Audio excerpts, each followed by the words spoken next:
Hello दोस्तों, आज मैं आपके सामने थाने सेशंस कोर्ट का एक important anticipatory bail order discuss करने जा रहा हूँ।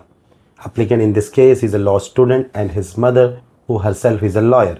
एप्लीकेंट जो स्वयं लॉ स्टूडेंट है और उनकी मदर भी लॉयर है।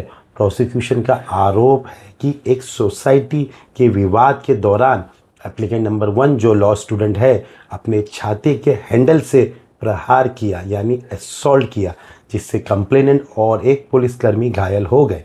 The prosecution alleged that there was an altercation at society where one of the applicants in sudden quarrel allegedly used an umbrella handle causing injuries to the informant and police persons.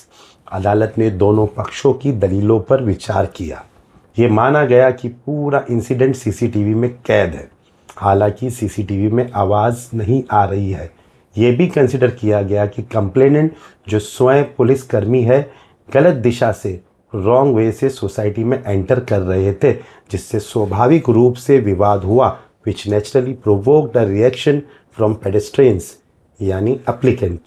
Court ने कहा कि यहाँ weapon of assault एक छाता है, umbrella है, जो सामान्य उपयोग की वस्तु है यानी कॉमन ऑब्जेक्ट है और आसानी से टूट भी सकता है।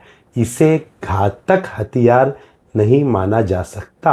It could not be equated with the deadly weapon.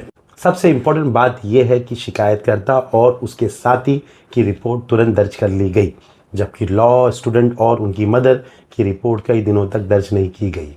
इससे ये स्पष्ट था कि जांच में पक्षपात हुआ है। Another important observation made by the court that the applicant's complaint was not promptly registered.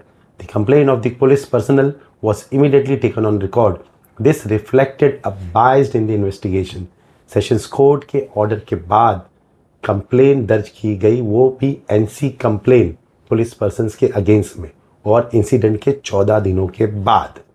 इससे ये स्पष्ट होता है कि एप्लीकेंट की रिपोर्ट पर एक्शन इतने लंबे समय तक नहीं लिया गया, केवल इस कारण कि शिकायतकर्ता और घायल व्यक्ति पुलिस विभाग से संबंधित थे।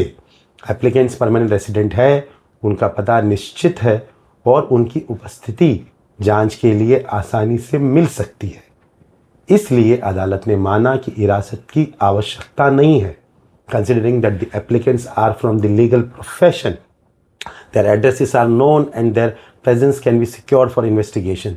The court held that custodial interrogation was not necessary, hence anticipatory bail was granted with the condition to attend the police station. इस केस में 4 गलतियां हुई। पुलिस पर्सन्स अपोजिट डायरेक्शन से आ रहे थे, उन्होंने कुछ गंदे अल्फाज यूज़ किए, ये एलिगेशंस है। उन्होंने भी असॉल्ट किया लॉ स्टूडेंट को, ये एलिगेशंस है।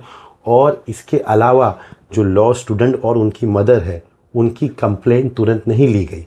कोर्ट ने ये सारी चीज़ों को कंसिडर किया और जो अम्ब्रेला है उसे डेडली वेपन नहीं माना जा सकता। कोर्ट ने सारी आर्ग्यूमेंट्स को कंसिडर किया और एंटिसिपेटरी बेल अलाउ की। Thank you.